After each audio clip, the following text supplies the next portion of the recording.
Hey everybody, welcome back to Cumberlachia.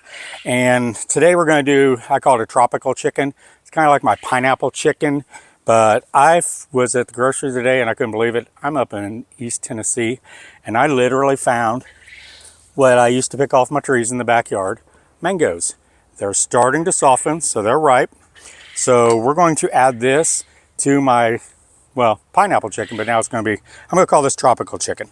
So first, I've already got my skillet over here heating up. I'm going to put a little olive oil in there. You can use whatever oil you like. You're gonna get that starting to sizzle a little bit. And I don't want to use that knife to open the chicken since I'm going to be using it on the vegetables. So I'm just gonna pull this open. And I'm going to use this knife because I don't have any tongs out here. I don't know why I didn't bring any, but I'm going to use that to put in here. Ooh, starting to get a little bit nice and warm. So first I'm going to try to open up these. Well, I'm going to use my hands. I'm going to wash them when I'm done, so don't panic everybody.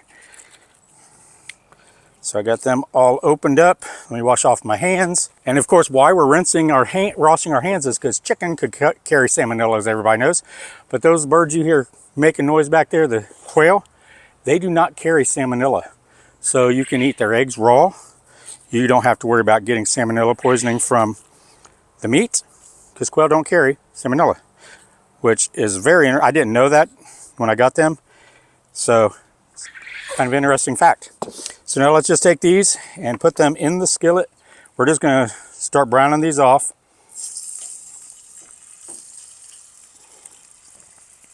You're going to want them to sit there for a while. They're going to release on their own once they get cooked on the bottom, the protein. I mean, at first they want to stick, but if you just leave them, don't touch them, they will release for you. Now this is a new carbide steel skillet I got down at the lodge store, of course. You knew I had to have it when I saw it. And it cooks wonderfully. There we go. Now I'm just going to let them start cooking. Now I'm not going to start with the mangoes. I'm going to start with my onion. And I've just got half an onion that I'm going to dice up and we'll add that to it.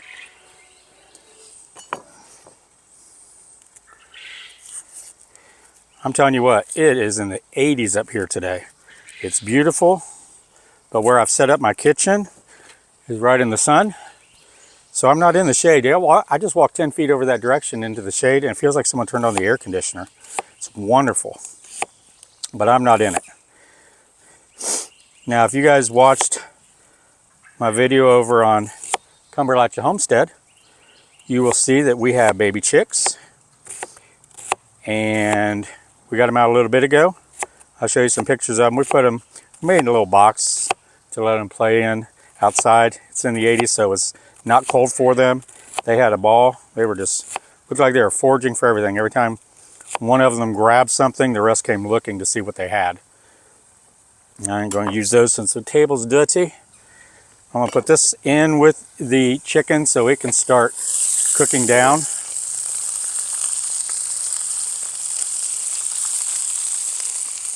I'm going to lower the heat a little bit.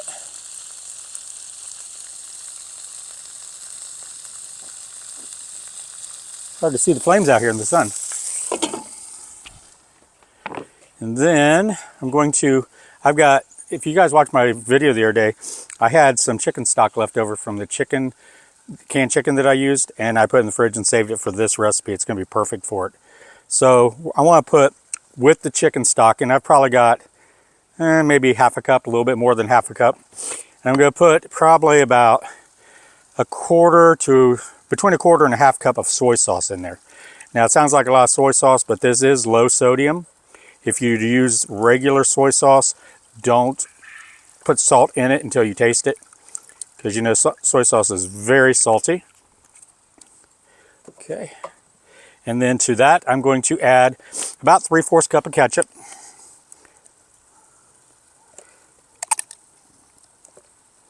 Now I'm just looking what's in the bottle and how much I'm taking out of the bottle. There we go. Get that out of the way. About a cup of brown sugar.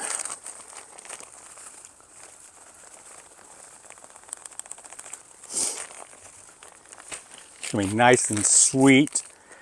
And it's going to be a little spicy, a little bit of spice to it because I'm putting in some ginger. Excuse me. Told you it's hot out here. I'm going to put about 2 teaspoons, maybe a teaspoon and a half to 2 teaspoons of ginger in here. I'm going to say, let's do 1 teaspoon of ginger because I was usually do fresh ginger in this. So we're going to cut it back. So 1 teaspoon of ginger. And then about 2 teaspoons of garlic. And I'm using up this minced garlic that I had bought. I know Mom has all of her fresh that she always does. I hear my chicken over here sizzling. I'm going to grab a fork and I'm going to turn that.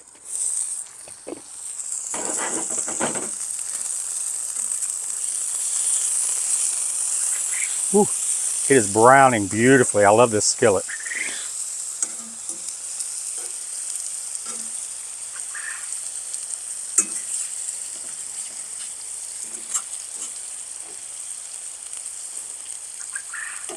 Get some of those onions down in there, let them start caramelizing. I don't know if you guys can see this chicken. Let me hold it up a little bit for this camera so you can see it. Nice and brown. Some of them don't have as much brown on them, but it's getting there. So let's just get that all incorporated there. I don't know what. Something just fell off the tree. Now, to this, we've got the ginger, the garlic, and I need pineapple. Where's my pineapple? Here it is. I'm just using a, what is this, an 8-ounce can of chunk pineapple. And I'm using the juice included because I want that juice. It don't want to come open. There we go. Go pour that in there. And we'll give that a stir. Get that brown sugar incorporated in there.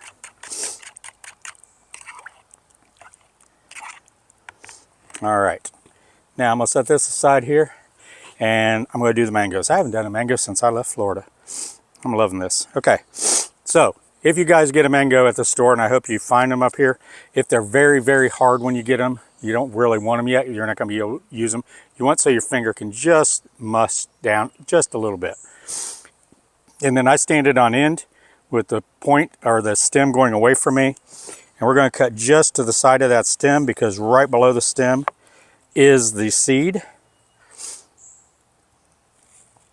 And if you feel a little bit of pressure there, you can't get through, just turn your knife a little bit and go around the seed. Because I just hit the seed as I went down and then I curved back around it. And you can see the little white pith there, a little bit of the seed. And I will go around this part and get all I can get off of that mango. There we go. See, just a little flat oval piece in there. And it's hard to get much off of there, so that's all we're going to get off of that mango. Now, most people would sometimes peel the mango before they cut it like that, or they would get a spoon and try to, they'd cut their pieces in here and then they'd take a spoon and take it out. I'm going to show you how I cut open a mango. First, I want to get these pieces off, get that skin off. I have a mango glass that I use down in Fort Lauderdale all the time, but you can use a jar or anything you want. Take the mango, hold it in your hand, and you're going to put just the edge of this right on the edge of the jar. Take and just roll it down. Your skin comes off, your mango's inside. And that's all there is to it. I spent hours and hours doing mangoes down there because we had 2 mango trees. And I did can a lot before we came here, so I do have those. And the juice I'll just pour in there. And these I'm just going to chop in pieces. I want to taste this and see. It's actually very good.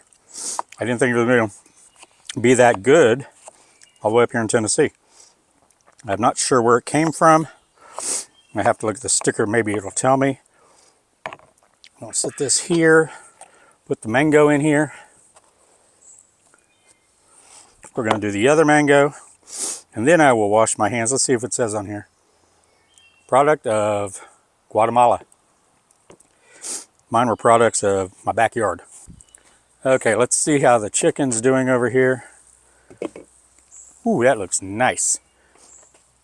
Where'd my fork go? I was using. A lot of the juices come out of the chicken, and now the onions are just caramelizing beautifully in there. So now I'm going to add all of our mixture here to this. I might have made too much.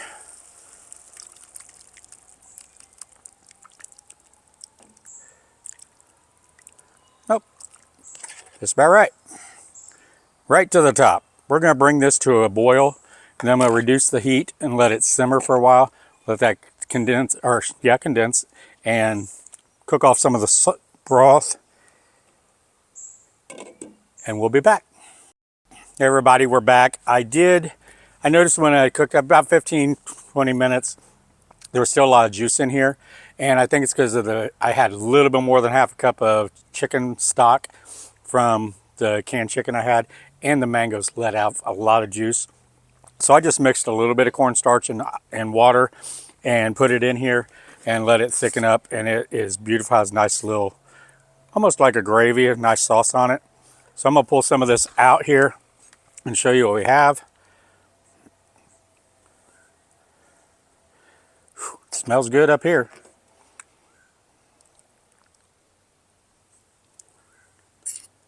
Get these chickens out.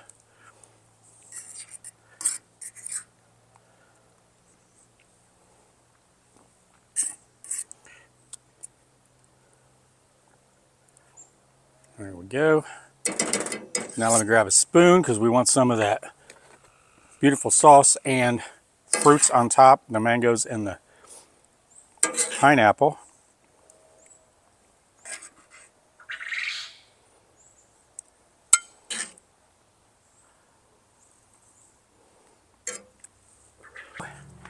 And just to make it even more beautiful, we'll get some dried parsley.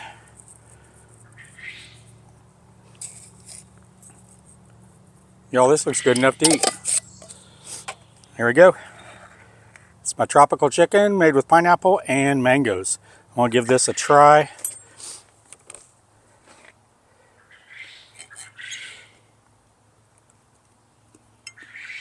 That is so juicy. I can taste the mangoes and the pineapple and the ginger actually right down into the chicken. Y'all gonna want to give this one a try. It's very simple. You can leave out the mangoes if you don't have them in your area, but you can get canned pineapple. I do believe they have canned mangoes now. I haven't looked recently, but it's so simple to make. Again, you might want to make sure if you're using mangoes or another fruit, the juice is going to make it a little bit more liquid in there. So just use a little bit of cornstarch and ice water, put in there, thickens up the sauce real well, as you can see.